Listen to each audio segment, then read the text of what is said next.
For 15 years, my husband went to his beach house monthly. He forbade me from going. I need alone time. After he died, my son demanded, "We're selling that useless house." I agreed. Before the sale, I visited the property. When I opened the rusted basement door, I screamed, because what I saw there shattered my world. I'm glad to have you here. Follow my story until the end and comment the city you're watching from, so I can see how far my story has reached. I'm Verna, 68 years old, and I thought I knew everything about my late husband Louis after 45 years of marriage. I was wrong. It was a gray April morning, 3 weeks after we'd buried Louis, when Dean showed up at my kitchen table with his laptop and that look in his eyes. The same look he'd had since childhood when he wanted something from me. Except now, at 44, it wasn't candy or a new toy. It was money.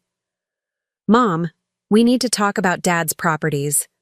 His fingers drummed against my yellow Formica table, the same nervous habit he'd inherited from his father. "The beach house is just sitting there, costing us $800 a month in maintenance." I set down my coffee mug, the ceramic clinking against the saucer. The coffee had gone cold anyway. Everything seemed cold these days. "Us?" "Well, you. But Mom, you can't afford to keep it. Your pension is only $2,100 a month, and this house already stretches that thin." Dean had always been practical, even as a child. While other kids played with toys, he counted his allowance and calculated how long it would take to buy bigger things. Louis used to beam with pride, calling him a natural businessman. I suppose that's why it hurt so much when Dean barely visited after his father's diagnosis, claiming his sales job kept him too busy to drive the 2 hours from the city. "Your father loved that place," I said quietly, tracing the rim of my mug with a finger that had worn smooth the wedding ring I'd worn for 45 years. "Dad's gone, Mom." Dean's voice was gentle but firm. And honestly, what did he even do there? Every month, like clockwork. Going to the beach house need to clear my head. He never invited us, never talked about what he did there. For all we know, he just sat around drinking beer and feeling sorry for himself. The dismissive tone in his voice made my chest tighten. Dean had never understood his father's need for solitude. Even as a teenager, he'd complained about Louis's monthly trips, especially when they conflicted with school events or family gatherings. He said he needed space to think, I murmured, remembering how Louis would pack his small overnight bag with the same methodical care he brought to everything. Clean shirts folded precisely, his leather shaving kit, always that worn paperback book he never seemed to finish reading. Think about what? Mom, face facts. We could sell it for at least $300,000 in this market. That's money you could use to fix this place up, maybe even move somewhere smaller and easier to maintain. I looked around my kitchen, at the wallpaper Louis and I had hung together in 1982, at the small herb garden outside the window that I'd tended for decades. Moving had never occurred to me. This was our home, our life. I should see it first, I heard myself saying. Before we sell, I should see what's there. Dean's expression shifted, just slightly. If I hadn't known him his entire life, I might have missed it. But I did know him, and for just a moment, something flickered across his face. Discomfort? Worry? Mom, there's nothing to see. It's just an old beach house. Dad probably let it fall apart anyway. Why put yourself through that? Because it was his place, I said, surprising myself with the firmness in my voice. Because in 45 years of marriage, he never let me see what was so important that he needed to go there every single month. Dean closed his laptop with a sharp click. Fine, but I'm coming with you. I don't want you driving out there alone and getting all emotional. No. The word came out stronger than I felt. If I'm going to see his place, I need to see it alone. That afternoon, I drove the hour and 20 minutes to Ocean Drive, following the directions Louis had written down years ago, but never used to invite me along. The beach house sat at the end of a sandy lane, smaller than I'd imagined. White clapboard siding, blue shutters, a wraparound porch that faced the dunes. It looked peaceful, almost lonely. I used Lewis's keys, still on the ring with his car keys and the brass key to his desk drawer that I'd never been allowed to open. The front door stuck slightly, swollen from salt air, then gave way with a groan. The inside was immaculate. Not what I'd expected from a place where a man went to clear his head. The living room was furnished simply but thoughtfully.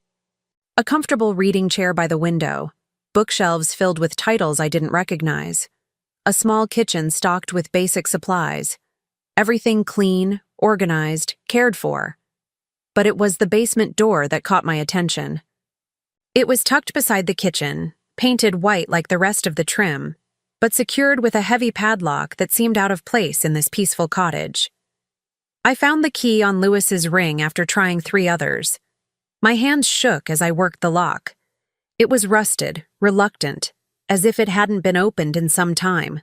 When it finally clicked open, I pulled the door wide and reached for the light switch. The stairs creaked under my feet as I descended into what I expected would be a damp, cluttered storage space. Instead, I found myself in a room that made my heart stop.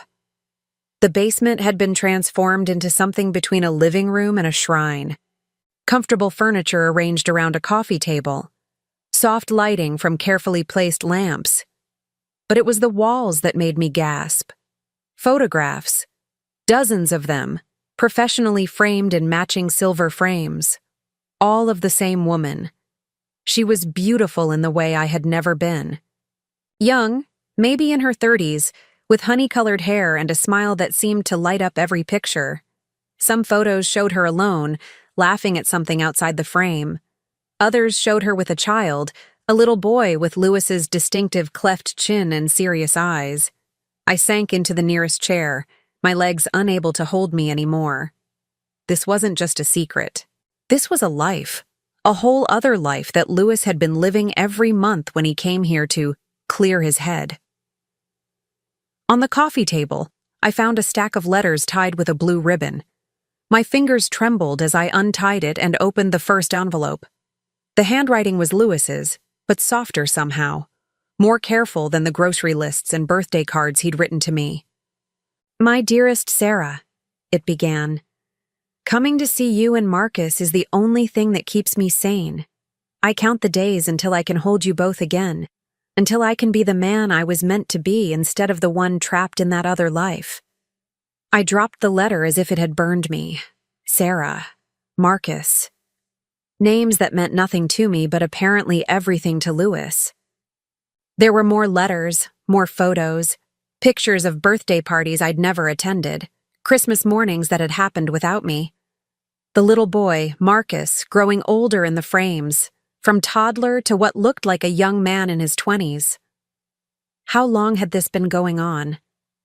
How many years had Lewis been living this double life while I waited at home, wondering why he seemed so distant after his monthly trips? I found a calendar on the small desk in the corner, marked with dates and notes in Lewis's handwriting. Sarah's birthday, flowers ordered. Marcus's graduation, arrange time off. Anniversary dinner, make reservation at Giuseppe's. Anniversary. They had an anniversary. My chest felt tight, like I couldn't get enough air.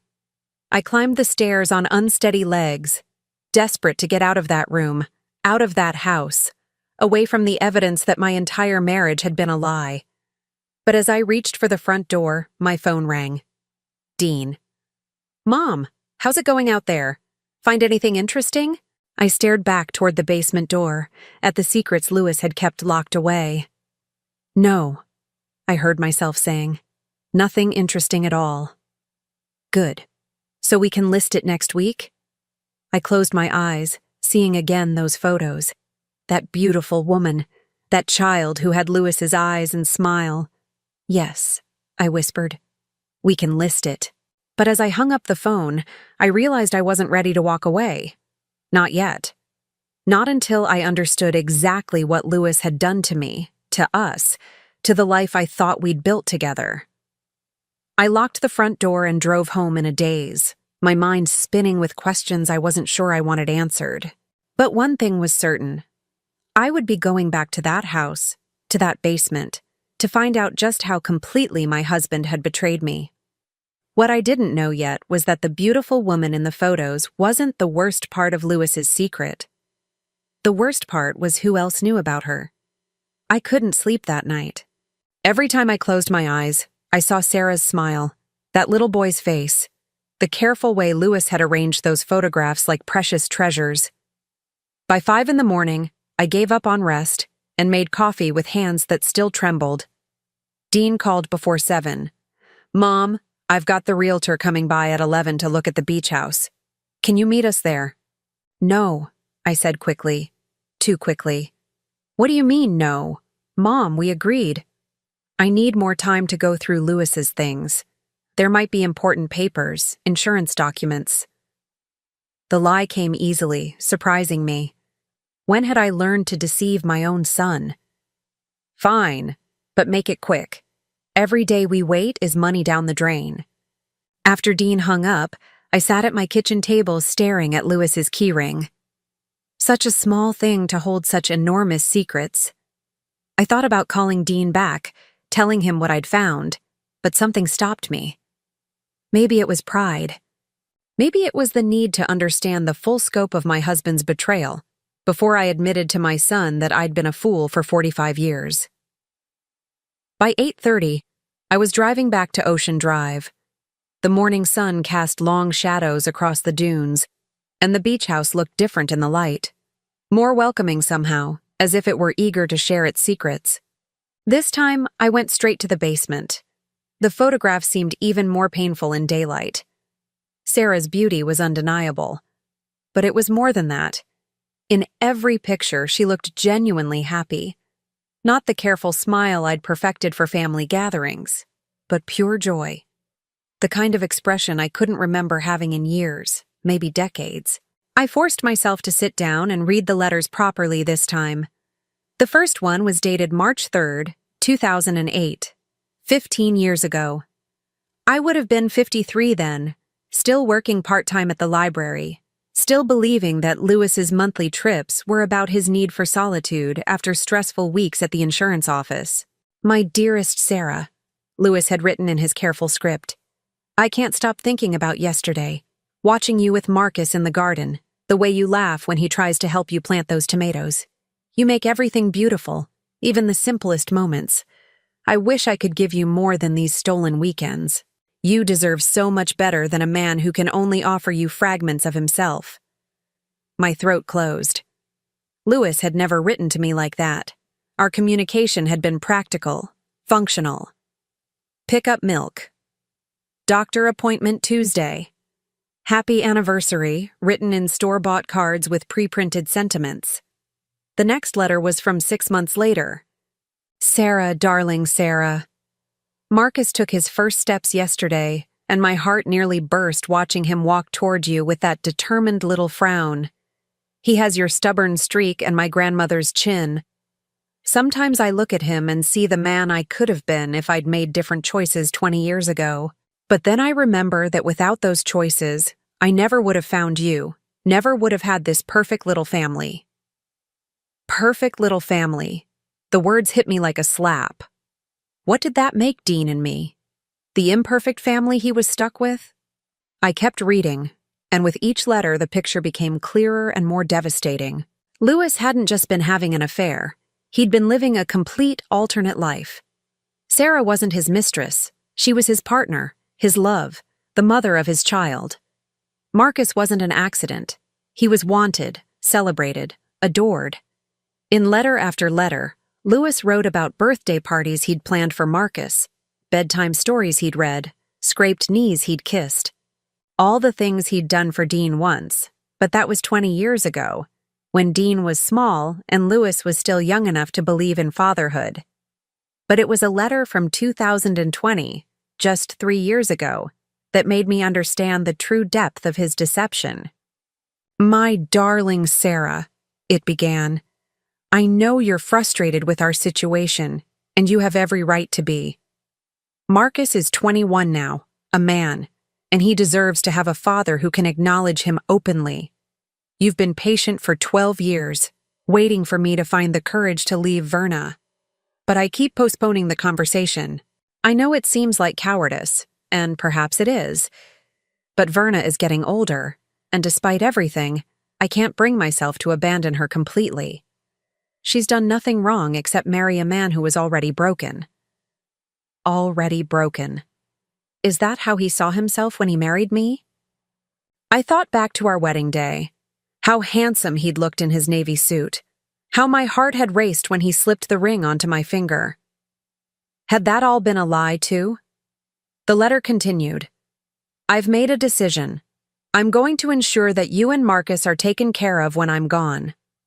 Verna will have the house and my pension, but everything else, the investments, the beach house, the savings account she doesn't know about, will come to you and Marcus. You are my real family, the life I chose rather than the one I inherited. Marcus is my son in every way that matters, and I want him to have the future I can't give him now. I read that paragraph 3 times before it sank in. Lewis had planned to leave his entire estate to Sarah and Marcus. Not just the beach house, but everything. While I sat at home clipping coupons and worrying about the mortgage payments on our house, Lewis had been squirreling away money for his secret family. But how much money? I thought of our joint checking account, the modest savings account with $17,000, the life insurance policy that would pay off the house. Lewis had always handled our finances, said it was too complicated for me to worry about. Now I wondered what else he'd hidden. I searched the desk drawers and found a manila folder labeled Important Documents. Inside were bank statements for an account I'd never heard of. Pacific Coast Trust. The balance made my vision blur. $1,200,000. $1.2 million. While I'd been rationing groceries and wearing the same winter coat for 6 years, Lewis had been secretly accumulating a fortune. There were more documents, investment portfolios, stock certificates, even a copy of a will that left everything to Sarah Chen and Marcus Chen, my chosen family. Chen. They had a last name now, a reality beyond the photographs. I wondered if Marcus knew about me, about Dean, about the wife his father had kept like an inconvenient secret. My phone rang, startling me so badly I dropped the papers. It was Dean again. Mom, where are you? The realtor is here and she wants to see inside. I'm at the house, I said, stuffing the documents back into the folder. I'll be right up. What do you mean, you'll be right up? Where in the house are you? I looked around the basement, at the shrine to Lewis's real life, at the evidence that my entire existence had been a convenient fiction. Just going through some old storage boxes. Give me 5 minutes. Make it fast. Mrs. Rodriguez has 3 other appointments today. I climbed the stairs on shaking legs, locked the basement door, and composed myself before opening the front door to find Dean standing beside a professionally dressed woman who looked like she could sell sand to a beach. Mrs. Patterson, so nice to meet you. I'm Elena Rodriguez. She shook my hand with the enthusiasm of someone who saw commission dollars in every handshake. Your son tells me you're ready to let this little gem go. I have to say, properties like this are selling within days in the current market. I nodded mutely, barely hearing her chatter about square footage and ocean views. Dean walked through the house with proprietary confidence, pointing out features to Mrs. Rodriguez as if he knew the place intimately. But I noticed he didn't go near the basement door, didn't even glance in that direction. What's down there? Mrs. Rodriguez asked, noticing the door I'd been trying not to look at. Just storage, Dean said quickly. Nothing interesting. Mom, didn't you say the water heater needs work? It was a lie. I'd seen no water heater in that basement, just Lewis's secret shrine to his other life. But Dean's quick deflection raised a question that made my stomach clench. How much did my son know about his father's double life? I'll need to see the basement for the listing, Mrs. Rodriguez said practically. Buyers want to know about storage space, utilities, potential for renovation. I don't have the key with me, Dean said smoothly. We can schedule another time. Another lie. The key was on Lewis's ring, which I had in my purse. Dean knew I had those keys, which meant he knew exactly what was in that basement and wanted to make sure Mrs. Rodriguez didn't see it. Actually, I heard myself saying, I do have the key. Dean's face went white. Mom, we don't need to— It's fine, I said, pulling out Lewis's key ring. Let's show Mrs. Rodriguez everything. The lock was easier this time, as if it had remembered my touch. I led Mrs. Rodriguez down the stairs, my heart pounding, waiting for her reaction to Lewis's secret sanctuary. But when we reached the bottom, Mrs. Rodriguez just nodded approvingly at what looked like an ordinary basement family room. Comfortable furniture, good lighting, nothing remarkable. The photographs were gone. The letters, the documents, the calendar. All of it had vanished. Nice space, Mrs. Rodriguez said, making notes. Finished basement definitely adds value.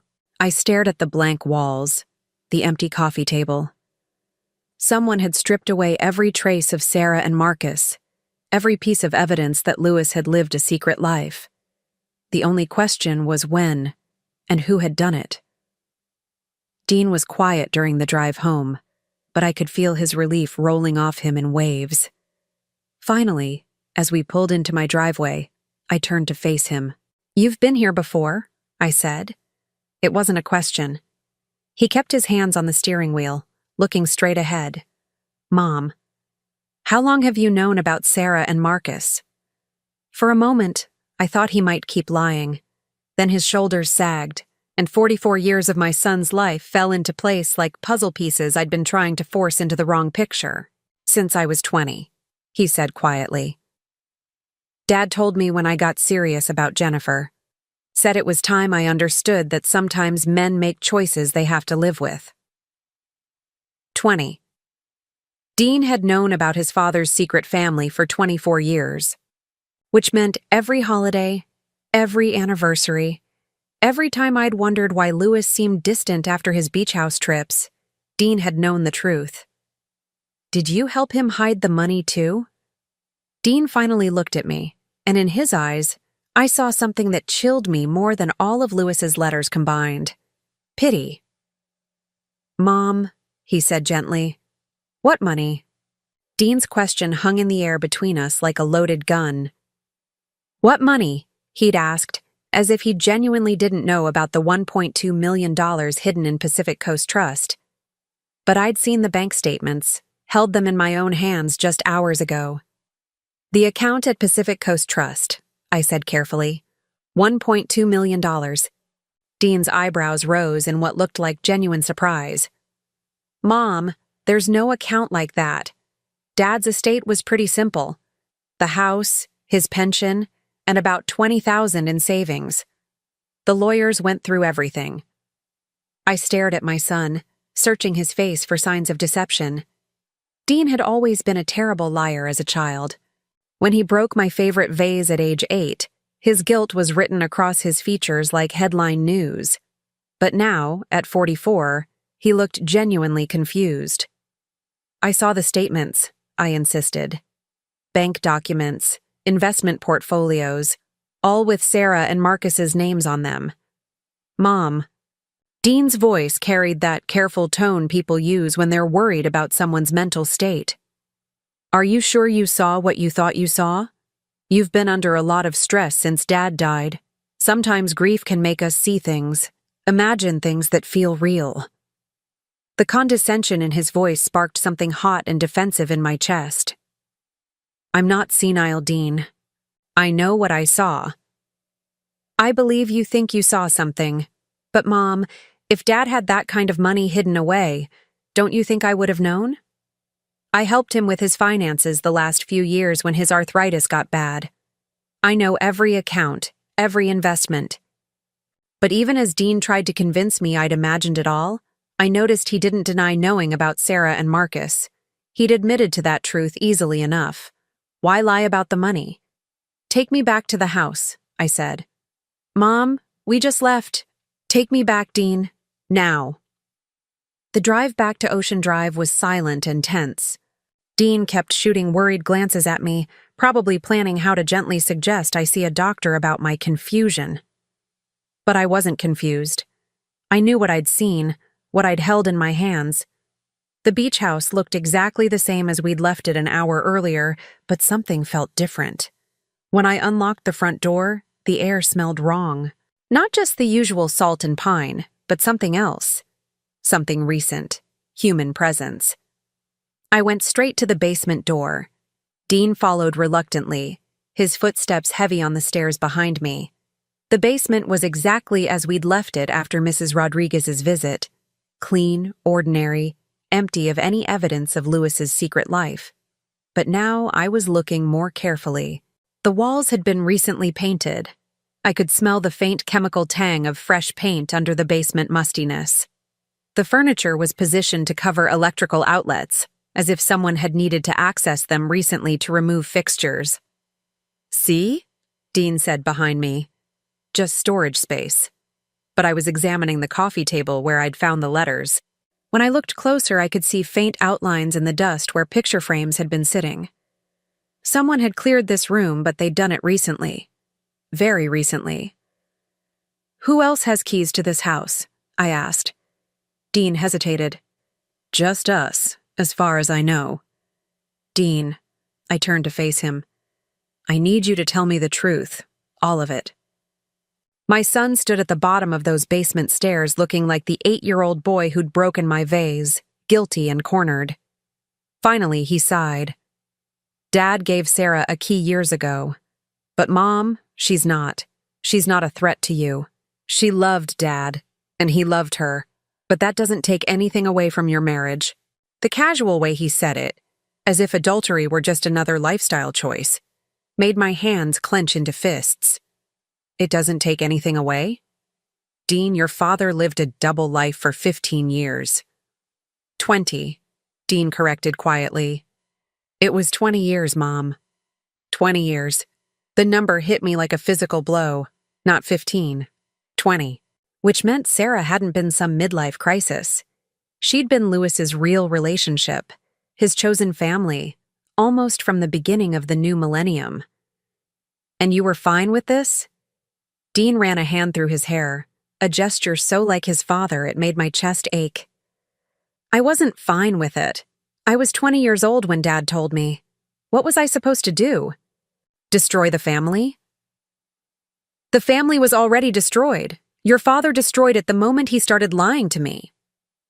"Dad never lied to you," Dean said, and the defensive tone in his voice told me whose side he'd chosen long ago. "He just kept parts of his life separate. You were happy, Mom. You had your routines, your friends at the library, your garden. Dad never took any of that away from you." "Because I didn't know what he was taking." The words came out louder than I'd intended, echoing off the basement walls. I didn't know I was living a half-life while he gave his whole heart to someone else. "Sarah made him happy," Dean said simply. "Happier than I'd ever seen him. And Marcus." Dean's voice softened. "Marcus is my brother, Mom. My little brother. He's a good kid, smart, funny. He's finishing college, wants to be a teacher. Dad was so proud of him." The way Dean talked about Marcus with genuine affection and pride made something crack inside me. My son had a relationship with his half-brother that I'd never even known existed. They'd shared family dinners I'd never been invited to, conversations about a future I'd never been part of planning. "Where is the money, Dean?" "Mom, I told you. Don't lie to me anymore." I kept my voice level, but I could hear the steel underneath. I saw the bank statements. I saw Lewis's will leaving everything to Sarah and Marcus. "Where is it?" Dean was quiet for so long I thought he might not answer. When he finally spoke, his voice was barely above a whisper. Dad changed his mind. "What do you mean?" "About leaving everything to Sarah and Marcus. He changed his mind in the last year of his life. He said he couldn't do that to you. Couldn't leave you with nothing. So he redistributed things." "Redistributed how?" Dean looked up at me with eyes that held too much knowledge, too many secrets carried for too long. He gave most of the money to Sarah and Marcus while he was still alive. Set Marcus up with a college fund, helped Sarah buy a house. By the time he died, there really wasn't much left except what went to you. The practical, businesslike way Dean explained the dismantling of our family's financial security made me feel dizzy. How much? Does it matter now? How much, Dean? He closed his eyes. About $800,000 over 3 years. $800,000. While I'd been worried about the cost of Lewis's medications, while I'd been putting off replacing our ancient washing machine, while I'd been buying generic groceries to stretch our budget, Lewis had been giving away nearly $1 million to his secret family. And you knew about this. He asked me to help with some of the transfers. Said it was important that Sarah and Marcus were taken care of. What about me? What about taking care of me? You had the house, the life insurance, his pension. Dad thought that would be enough. Enough. Lewis had decided what would be enough for me without ever asking what I needed or wanted. He'd made financial decisions that would affect the rest of my life without even consulting me. There's something else, Dean said reluctantly. Someone you need to meet. Before I could ask what he meant, I heard footsteps on the stairs above us. 2 sets of footsteps coming down toward the basement. The first person to appear was a woman about my age, but that's where any resemblance ended. She was elegant in a way I'd never managed, even in my younger days. Silver hair cut in a sleek bob, expensive clothes that fit perfectly, confident posture that spoke of a life well lived. But it was her face that made my breath catch. Even 20 years older, she was unmistakably the woman from the photographs. Behind her came a young man who looked so much like Lewis at 25 that for a moment I thought I was seeing a ghost. The same dark hair, the same serious eyes, the same way of standing with one shoulder slightly raised. "Hello, Verna," the woman said, and her voice was warm, musical, nothing like the harsh tones I'd imagined. "I'm Sarah Chen, and this is Marcus." I couldn't speak, couldn't move. For 20 years, these people had been abstractions, threats to my marriage that existed only in my imagination. Now they were real, standing in Lewis's secret basement, looking at me with what appeared to be genuine sympathy. "I know this is difficult," Sarah continued. "Dean thought it would be better if we met face to face rather than continuing to avoid each other." "Avoid each other?" My voice came out as a croak. "I didn't even know you existed until yesterday." Sarah's expression flickered with something that might have been surprise. She glanced at Dean. "She doesn't know?" "Know what?" I demanded. Marcus stepped forward, and when he spoke, his voice was deeper than I'd expected but still carried Lewis's precise way of speaking. "Mrs. Patterson, we're not here to take anything from you. We're here because Dad left instructions for after his death. Instructions about how to handle the transition." "What transition?" Sarah opened a leather folder she'd been carrying and pulled out a thick envelope. "Lewis wrote this letter to be given to you 6 months after his death. He wanted to make sure you'd had time to grieve before you learned about us." She held out the envelope, and I saw my name written across it in Lewis's handwriting. Below my name, in smaller text, "To be opened only in the presence of Sarah, Marcus, and Dean." "He planned this," I whispered, taking the envelope with numb fingers. "Even after he was dead, he was still controlling how and when I learned the truth." "He loved you," Sarah said quietly. "In his way, he really did love you. But he loved us too, and he wanted to make sure everyone was taken care of." I looked at the 3 faces watching me, Dean with his familiar guilt, Sarah with her careful compassion, Marcus with his inherited seriousness, and realized that whatever was in Lewis's letter, it wasn't going to be good news for me. But I was done being protected from the truth. I was done having my life planned and managed by people who thought they knew what was best for me. I tore open the envelope and began to read the final betrayal my husband had planned from beyond the grave. Lewis's final letter was written in the same careful handwriting I'd seen on grocery lists and anniversary cards for 45 years, but the words on the page might as well have been written by a stranger. My dear Verna, it began, if you are reading this, then Sarah and Dean have followed my instructions, and you are learning the truth I never had the courage to tell you while I was alive. I know this must be painful, and for that, I am truly sorry. But I believe it is time for honesty, even if that honesty comes too late. I could feel the three of them watching me as I read, but I forced myself to continue. By now you know about Sarah and Marcus, about the life I built with them over the past 20 years. I won't insult you by calling it a mistake or asking for your forgiveness. It wasn't a mistake. It was a choice, and one I would make again. Sarah gave me something I had forgotten I needed: passion, understanding, a sense of possibility. Marcus gave me the chance to be the father I never was to Dean, to start fresh and do better. The casual cruelty of those words hit me like ice water. He regretted nothing. After 45 years of marriage, after building a life together, raising Dean together, growing old together, Lewis regretted nothing about his betrayal. I know you will wonder why I stayed married to you if I found such happiness elsewhere. The truth is, I stayed because it was easier than leaving, and because despite everything, I did care about you. You deserved better than abandonment, even if you also deserved more than half a husband. Half a husband. Is that what I'd had all these years? The leftover pieces of a man whose heart belonged to someone else? I have tried to arrange things so that everyone I love will be taken care of. Sarah and Marcus have their house, Marcus has his education funded, and Sarah has enough to live comfortably. You have our house, my pension, and the life insurance policy. But there is one more thing I need to tell you. One final arrangement I have made. My hands were trembling so badly I could barely hold the letter steady. Beside me, I could hear Dean shifting nervously, and I knew whatever was coming next would be the worst of it. The beach house will not be sold.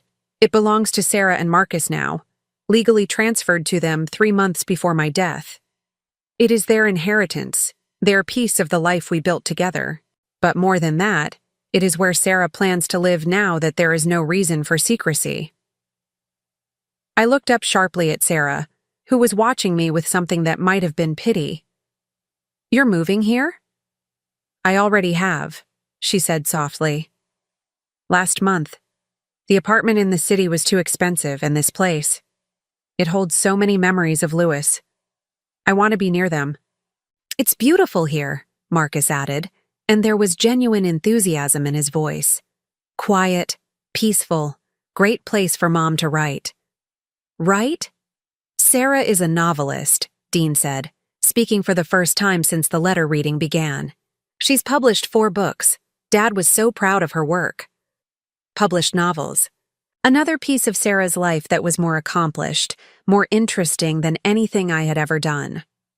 While I'd been checking out library books and tending my small garden, Lewis's real partner had been creating art, building a career, living a full and meaningful life. I looked back at the letter. I hope that in time, you and Sarah might find some way to coexist peacefully. You both loved me in different ways, and I loved you both. Dean has agreed to help facilitate this transition, and I trust him to handle any difficulties that may arise. I know this is not the ending you might have chosen for our marriage, Verna, but it is the one that allows everyone to move forward with dignity. Dignity. Lewis thought there was dignity in being replaced, in discovering that your entire adult life had been a performance for an audience of one while the real show happened elsewhere. There is one final gift I want to give you. In the safety deposit box at First National, you will find the deed to a small property in Arizona, near your sister Margaret. It is paid for, ready for you to begin fresh if you choose. I thought you might want to be closer to family who actually knows and loves the real you. The real me. As if Lewis had any idea who that was after 45 years of lying to me.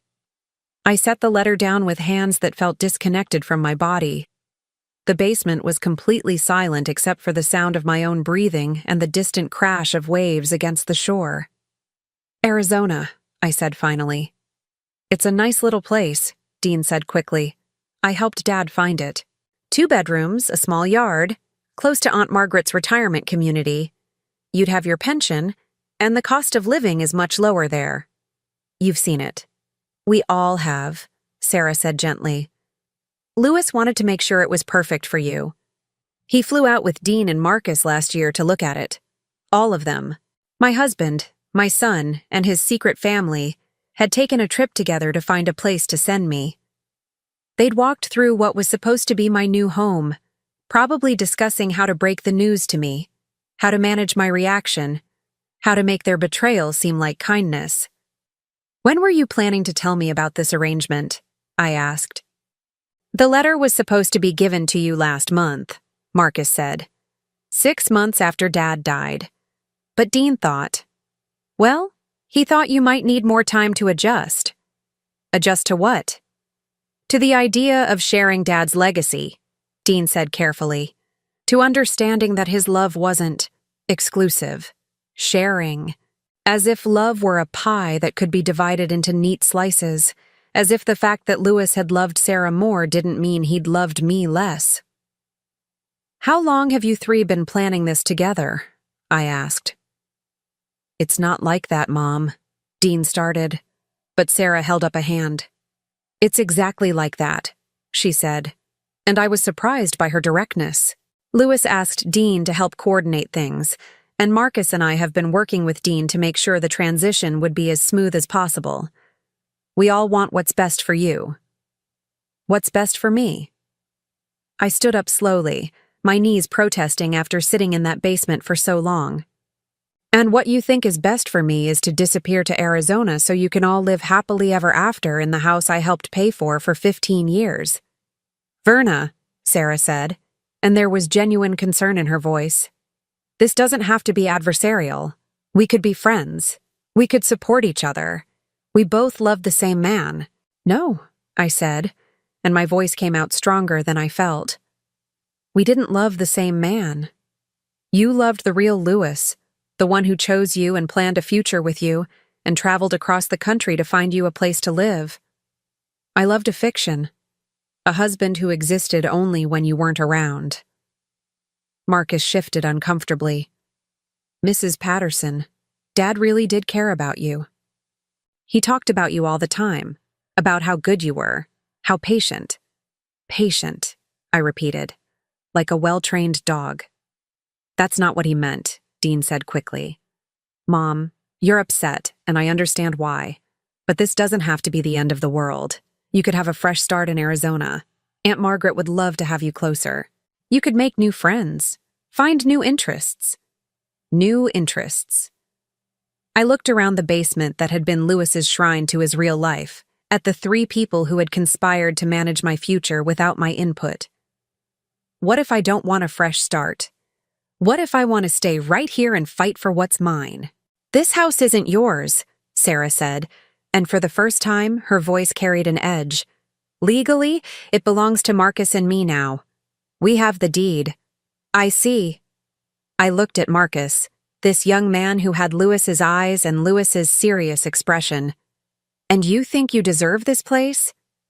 "I think Dad wanted us to have it," Marcus said simply. "He spent 20 years of his life here with us. It's our family home." "Our family home, not mine, not Dean's, theirs." "What about the furniture, the personal items, the books Louis kept here?" "We'd be happy to let you take anything that has sentimental value," Sarah said graciously, as if she were doing me a favor by allowing me to claim remnants of my own husband's life. I walked slowly around the basement, seeing it now not as Louis's secret sanctuary, but as evidence of my own stupidity. How had I never questioned his monthly trips? How had I accepted 45 years of emotional distance as normal? "There is one thing I don't understand," I said, stopping in front of the 3 of them. "Why tell me any of this? Why not just let me sell the house to strangers and find out later that the sale was invalid?" Dean and Sarah exchanged a look. Because, Dean said reluctantly, the house sale would have triggered a legal review, and there are other properties, other assets that would have come to light eventually. We thought it would be better if you heard it from us. Other properties? A cabin in Colorado, Marcus said. A small investment property in Florida. Dad was thorough in his planning. More secrets, more assets that had been hidden from me, transferred to his real family while I'd been worrying about the electric bill. How much? I asked. In total. How much did Louis give you over the years? Verna, Sarah said softly. I don't think those details matter now. They matter to me. Marcus looked at his mother, then at Dean, then back at me. About $2.4 million, counting the properties and the education fund and the direct transfers. $2.4 million. While I'd been clipping coupons and buying generic cereal, Louis had been secretly transferring the equivalent of my entire lifetime earnings to his other family. I felt something inside me break, but it wasn't my heart. My heart had broken yesterday when I first saw Sarah's photographs. This was something deeper. This was the last thread of respect I'd had for the man I'd married, the last trace of love I'd carried for 45 years. I want you all to leave, I said quietly. Mom, Dean started, but I held up my hand. I want you to leave, and I want you to understand something. I may be 68 years old, and I may have been foolish enough to trust my husband and my son, but I am not going quietly to Arizona to make your lives more convenient. What does that mean? Sarah asked, and for the first time she looked worried. I smiled, and I could feel the coldness in my own expression. It means you haven't seen the last of me, not by a long shot. I walked up the basement stairs without looking back, leaving the three of them to figure out what I meant. I didn't know yet myself, but I knew one thing for certain. I was done being managed and manipulated. It was time for Verna Patterson to stop being patient. I drove home from the beach house in a haze of rage and humiliation, but underneath those familiar emotions, something new was growing. Purpose. For the first time in 45 years, I had a goal that belonged entirely to me. I was going to find out exactly what Louis had hidden from me, and I was going to use that knowledge to take back control of my own life. The safety deposit box at First National Bank was my first stop the next morning. The Arizona property deed was exactly where Louis's letter said it would be, along with several other documents that made my hands shake as I read them. The Arizona house wasn't a gift, it was a bribe. The deed showed that Louis had purchased it for $160,000, but there were strings attached. According to the legal documents, I could live there rent-free for the rest of my life. But I couldn't sell it, couldn't modify it, and when I died, it would revert to Marcus Chen. Even in death, Louis was controlling me, ensuring that I'd be grateful for his generosity while making sure his real heir ultimately inherited everything. But there was another document in the safety deposit box that Louis apparently hadn't told anyone about.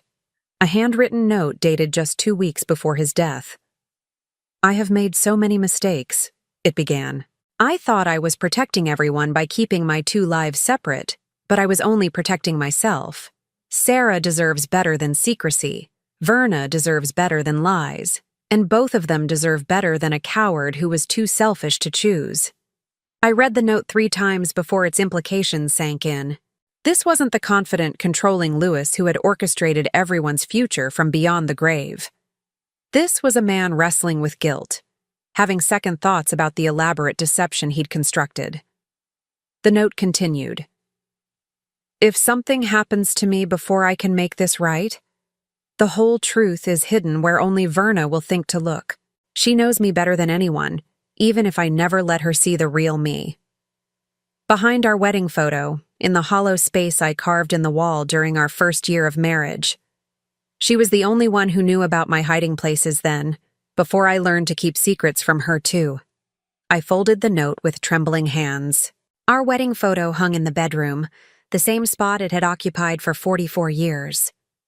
I'd dusted around it weekly, straightened it countless times when the house settled and knocked it crooked. But I'd never thought to look behind it. The drive home took forever. Every red light, every slow driver ahead of me felt like a deliberate obstacle. By the time I pulled into my driveway, my hands were slick with nervous sweat. The wedding photo was heavier than I'd expected when I lifted it from its nail. Behind it, just as Lewis had written, was a small rectangular hole carved into the wall. Inside was a manila envelope, thick with documents. I carried everything to the kitchen table and spread it out under the bright fluorescent light. What I found there changed everything. Bank statements going back 5 years showed a very different financial picture than what Dean had described. The Pacific Coast Trust account I'd seen evidence of in the beach house basement was real, but it wasn't empty. The current balance was $1.8 million, and the account was held in trust with a very specific beneficiary, me. According to the documents, Lewis had set up the trust 3 months before his death.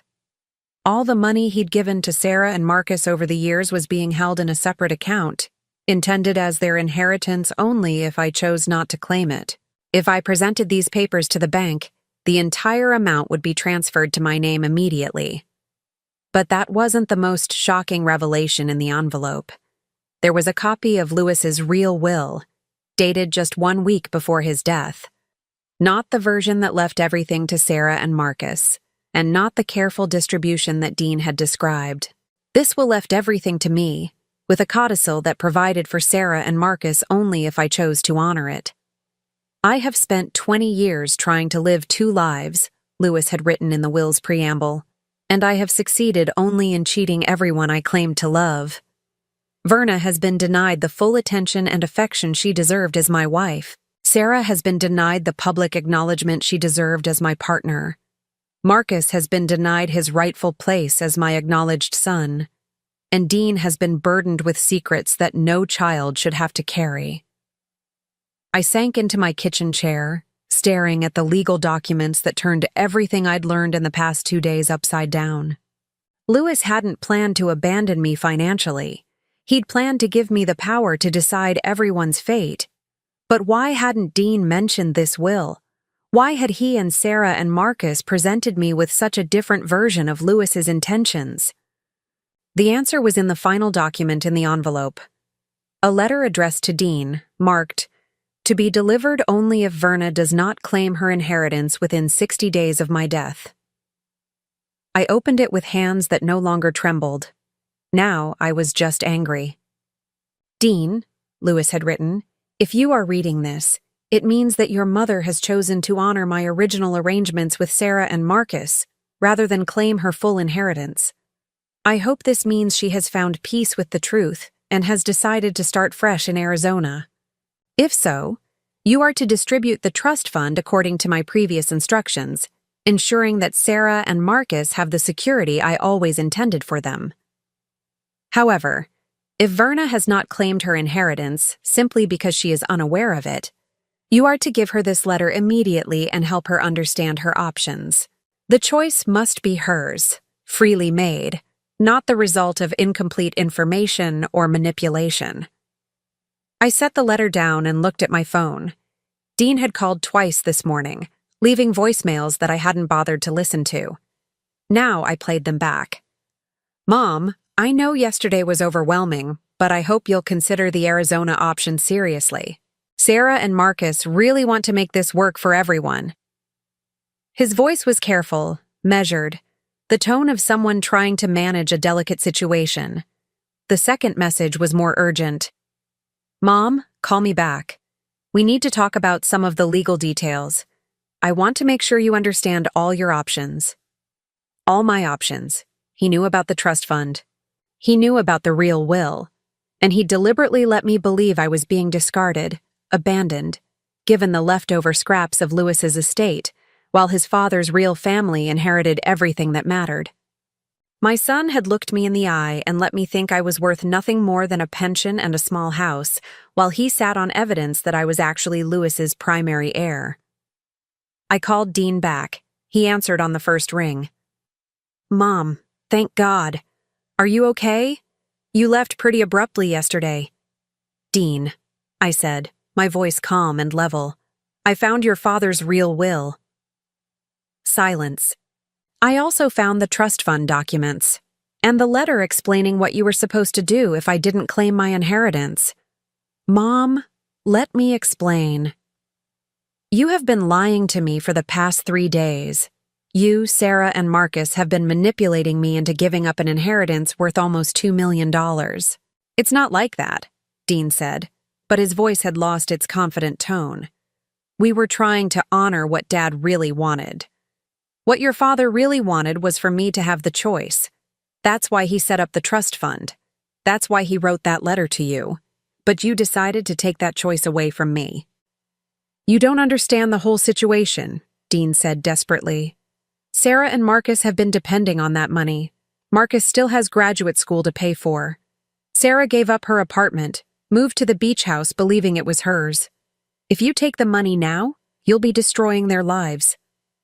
The way they destroyed mine? Mom, that's not fair. They never knew you existed until Dad got sick. They thought he was divorced, that you were his ex-wife who'd remarried and moved on. Sarah only found out you were still married when Dean and I had to list you as next of kin on Dad's medical forms. This was news to me. Sarah didn't know Louis was married? Not until the end. Dad told her he was divorced, that the separation had been amicable but final. She was as shocked as anyone to learn the truth. I felt something shift in my understanding of Sarah Chen. She hadn't been knowingly breaking up my marriage. She'd believed she was in a legitimate relationship with a divorced man. In her mind, I was the stranger, the complication, the woman who'd appeared out of nowhere to claim a dead ex-husband's estate. But Marcus knew, I said. Marcus was 5 when Dad first told him about having an older brother. But he said you and Dean lived far away, that it was complicated. Marcus grew up thinking of Dean as his half-brother from Dad's previous marriage. Previous marriage? Louis had told his second family that I was his past, not his present. He'd made Sarah believe she was his wife in everything but name, made Marcus believe he was Louis's acknowledged son. So when you all met in that basement yesterday, I said slowly, Sarah and Marcus thought they were meeting their ex-stepmother who was trying to claim money that rightfully belonged to them. Something like that, Dean admitted. I know it sounds complicated. It sounds like a massive fraud, Dean. Your father committed bigamy in every way except legally. He made financial promises to Sarah and Marcus that he funded by stealing from the marriage he had with me. He didn't steal from you, Mom. He earned that money during your marriage, but he was planning to leave it to you anyway. The trust fund proves that. The trust fund proves that he was trying to have it both ways. He wanted to promise Sarah and Marcus security while keeping me as a backup plan in case he changed his mind. I walked to the window and looked out at the garden Louis and I had planted together in our second year of marriage. The roses were blooming, the ones he'd helped me choose because he said the pink ones reminded him of my blush when he complimented me. Had that been real? Any of it? Dean, I said finally, I want you to set up a meeting. All of us, tomorrow morning at 10 o'clock. Mom, what are you planning? I'm planning to do what your father should have done 20 years ago. I'm going to tell the truth. I hung up before he could respond, then sat down to plan exactly what I was going to say to the woman who'd unknowingly stolen my husband and the young man who'd been raised to believe he was more important than me. But first, I had a phone call to make. Margaret answered on the 3rd ring, her voice bright and cheerful from her retirement community in Arizona. Verna! What a lovely surprise. How are you holding up, sweetheart? Margaret, I said, how would you feel about a house guest? Possibly a permanent one. Are you finally ready to get out of that old place and come live where the sun shines every day? Because, honey, I've been waiting for this call for years. I smiled for the first time since finding that basement shrine. I might be. But first, I have some business to finish here. Tomorrow, I would face Sarah and Marcus with the truth about Louis's deception. I would tell them that they'd been as manipulated as I had been, that we were all victims of a man who'd thought he could control everyone's lives even after his death. And then I would make the choice Louis had always been too much of a coward to make. I would decide what kind of ending this story deserved. The meeting took place at Sarah's house, the beach house that had been mine for 15 years before I knew anyone else existed. I arrived at exactly 10 o'clock, carrying Lewis's real will and the trust fund documents in a folder that felt heavier than it should. Sarah answered the door, wearing a simple blue dress that made her look younger than her 60-something years. Up close, without the shock of discovery clouding my vision, I could see what Lewis had seen in her. She had laugh lines around her eyes and calloused fingers that spoke of someone who worked with her hands. She was beautiful, but it was the kind of beauty that came from living fully, not from careful maintenance. "Verna," she said, and her voice was warm but cautious. "Thank you for coming. Can I get you coffee? Tea?" Coffee would be nice. I followed her into the kitchen I'd never seen before, in a house I'd helped pay for but never been invited to visit. It was decorated simply but tastefully, with local art on the walls and books stacked on every available surface. This wasn't the lair of a husband-stealing manipulator. This was the home of a woman who'd thought she was building a life with the man she loved. Dean and Marcus were already seated at the small dining table. Marcus stood when I entered, and I was struck again by how much he looked like Lewis at that age. But where Lewis had carried himself with careful control, Marcus seemed more open, more genuinely at ease. "Mrs. Patterson," he said, offering his hand. "I'm glad we can talk." I shook his hand, studying his face. "Please, call me Verna. We're family, apparently. Complicated family, but family nonetheless." Sarah set a cup of coffee in front of me, and I noticed her hands were trembling slightly. "Dean told us you found some additional documents." I did. I opened the folder and spread Lewis's real will across the table. "It seems your husband wasn't entirely honest with any of us about his final intentions." The three of them read in silence. I watched their faces as they processed the implications of what Lewis had actually planned. Sarah went pale. Marcus frowned in confusion. Dean looked like he wanted to disappear. "I don't understand," Marcus said finally. "This will is completely different from what Dad told us. This gives everything to Verna. With provisions for you and your mother only if I choose to honor them," I added. "Your father was hedging his bets. He wanted to promise you security while keeping his options open." Sarah looked up at me with eyes that held something I hadn't expected. Relief. "So we never had any legal right to this house," she said, "or to any of the money Lewis promised us." "No, you didn't." "I see." Sarah folded her hands in her lap, and I could see her mentally recalculating everything she'd believed about her future. "I suppose this changes everything." "It does," I agreed. "But probably not in the way you think." I reached into the folder and pulled out a second set of documents. "These are the trust fund papers. Lewis did set aside money for you and Marcus, but he structured it so that I would have the final say in how it was distributed." "How much?" Marcus asked quietly. $1.8 million. Marcus whistled low. "That's more than he ever told us about." "Your father was very good at keeping secrets from everyone," I said dryly. "But here's what I think really happened. Lewis was a coward who wanted to keep everyone happy without making any hard choices. He promised you a future while still keeping me as his legal wife. He set up financial arrangements that looked generous, but gave him the power to change his mind at any time. And when he finally got sick and realized he was running out of time to fix his mess, he decided to put all the responsibility on me." "What do you mean?" Sarah asked. I pulled out the letter Lewis had written to Dean. He set it up so that I would be the villain either way. If I fought for my inheritance, I'd be the greedy wife stealing from his poor second family. If I gave up my inheritance, I'd be the noble woman who graciously stepped aside for true love. Either way, he got to die with his reputation intact while leaving me to deal with the consequences. Dean shifted uncomfortably in his chair. "Mom, Dad was sick. He wasn't thinking clearly toward the end." "Your father was thinking very clearly," I replied sharply. He just wasn't thinking about anyone but himself.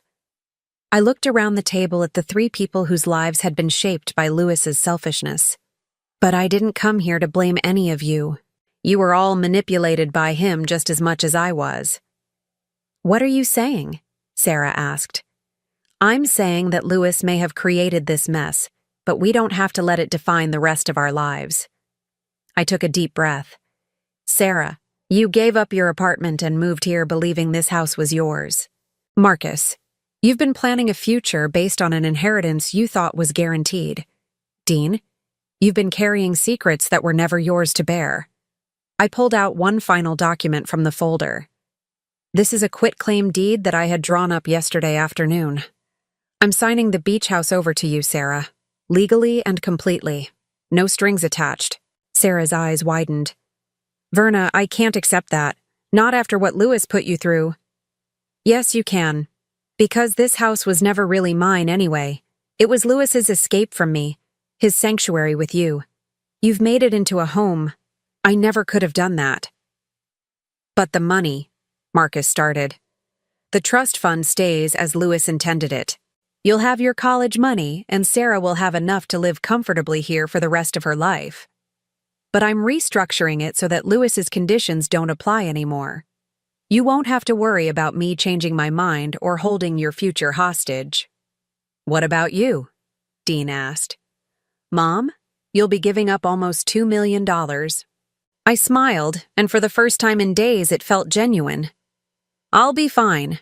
I'm keeping the investments Lewis made in my name, which is more than enough for me to live well. And I'm taking that little house in Arizona. You're moving to Arizona? Sarah asked, and I was surprised to hear something like disappointment in her voice. I am. I called my sister Margaret yesterday, and she's thrilled to have me closer. I'll be near family who actually wants me around, and I'll finally have the chance to figure out who Verna Patterson is when she's not defined by being Lewis's wife. Marcus looked confused. But why are you being so generous to us? We're the reason your marriage was a lie. No, Marcus. Lewis is the reason my marriage was a lie. You and your mother were just trying to build a life with the information you had. None of us deserved to be lied to. I stood up and walked to the window that looked out over the dunes. I spent 45 years waiting for Lewis to choose me, waiting for him to love me the way he was capable of loving. Yesterday, I realized that he did choose me, in his way. He chose to keep me safe and comfortable while he lived his real life elsewhere. I was his security blanket, his backup plan, his convenient arrangement. I turned back to face them. I don't want to be anyone's backup plan anymore. I want to be someone's first choice, even if that someone is just me. Sarah stood up and walked over to me. Verna, I need you to know something. When Lewis told me about you in those last weeks after he got sick, he didn't talk about you like you were a burden or an obligation. He talked about you like he was proud of you. He said you were stronger than he'd ever given you credit for, that you deserved better than what he'd given you. Did he ever consider leaving you to come back to me?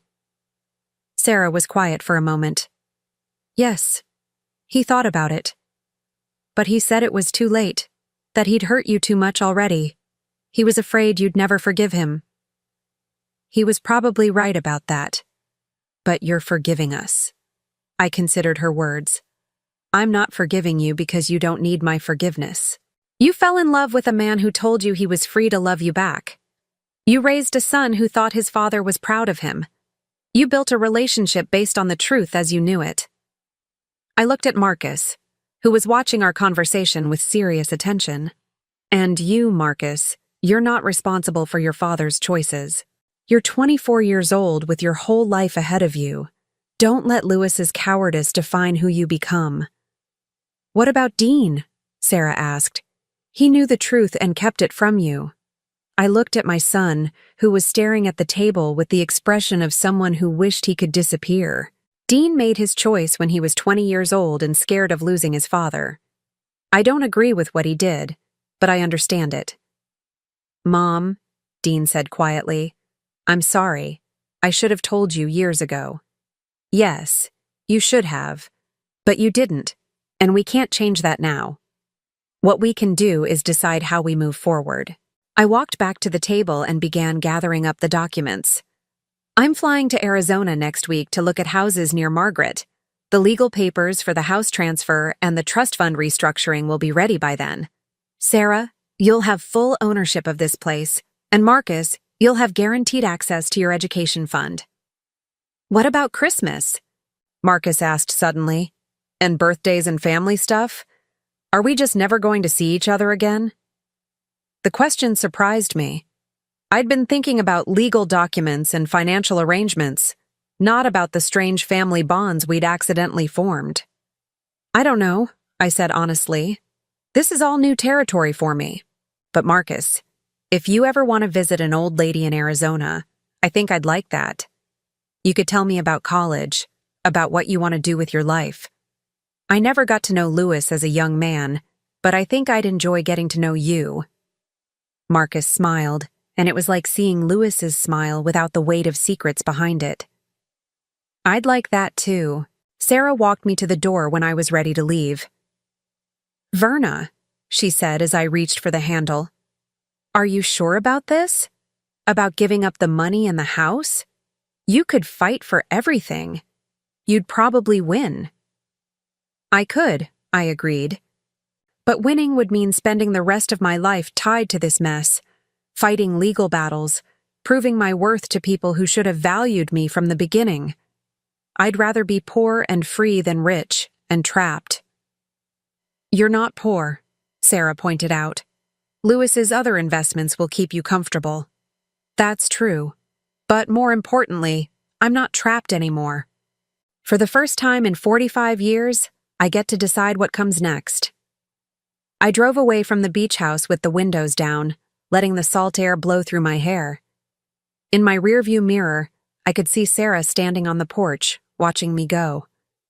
She raised her hand in a small wave, and I found myself waving back. 3 weeks later, I was sitting on the porch of my new house in Arizona, watching the sunrise paint the desert mountains in shades of gold and pink. Margaret lived just 10 minutes away, and we'd already established a routine of morning walks and afternoon bridge games. My phone rang as I was finishing my first cup of coffee in my new kitchen. It was Marcus. Verna? I hope it's not too early to call. It's never too early for good news, I said, though I wasn't sure what news he might have. I got accepted to graduate school, full funding for my master's in education. I start in the fall. Marcus, that's wonderful. Your father would have been so proud. Actually, Marcus said, I was hoping you might be proud too. I know it's weird, but you're the closest thing to a grandmother I've got, and I wanted to share the news with family. I felt tears prick at my eyes. I am proud of you. So very proud. After we hung up, I sat on my porch for a long time, thinking about family and choice and the strange ways life can surprise you when you stop trying to control it. Louis had thought he was giving me a choice when he set up that trust fund, when he wrote those careful letters explaining my options. But he was wrong. The real choice wasn't about money or houses or inheritance.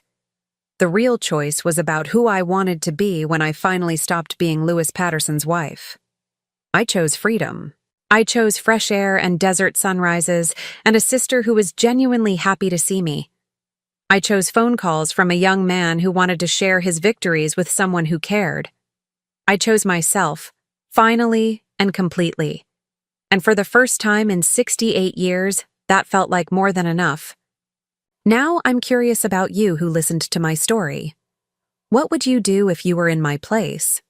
Have you ever been through something similar? Comment below.